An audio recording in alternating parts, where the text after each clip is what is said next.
One of the things that comes to mind first when I think of Morrowind is the great houses, the great dark elf houses, and the often very kind of complex and delicate political balance between all of them. They are very different in the way that they appear and their role in that society. You could walk in one direction in Vvardenfell and come across a landscape and a people that's very different from the one that you just experienced not 15 minutes ago in another part of the island. When we were, designing some of the outfits and the armors for the game, like if I had to summarize it in one word, alien, I think is a really good word to describe that.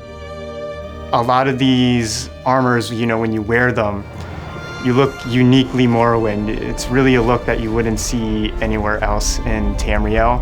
We wanted to capture some of those armors that are really familiar to players, capture some of the classic nostalgia, and bring something that was familiar, but definitely looks kind of alien. The creatures themselves, I think, did a really good job of also selling the world that you were in. You'll be wandering around, enjoying yourself in the environment. You hear that first sound, and it's like cliff racers. Where is it? I also really like the Quama and the Scrib. They're pretty cute for strange buggy creatures. Also in the Morrowind chapter, we had these very cute little creatures called the Vardvarks, which is a fun play on Vvardenfell and Aardvark.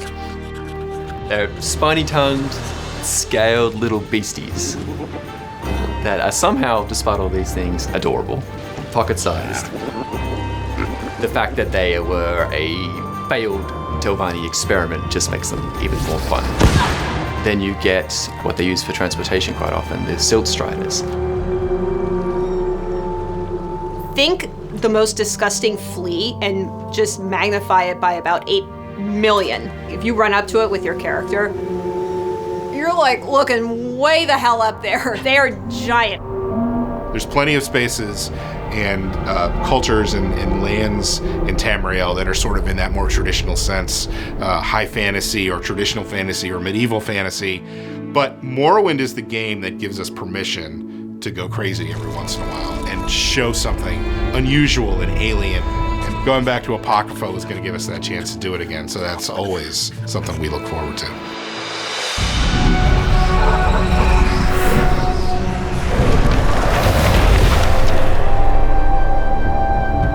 The secret that sort of lies at the heart of every dark elf, that drive that makes them reach out for power, that is a thing that's part and parcel of the Telvanni. We're heading into the Telvanni Peninsula.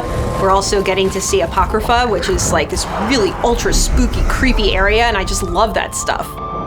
Finding the visual cues, finding the metaphors and the visuals that can connect the two of them, and yet keep them both distinct and keep them both within their own, lore space is always fascinating and always fun to do.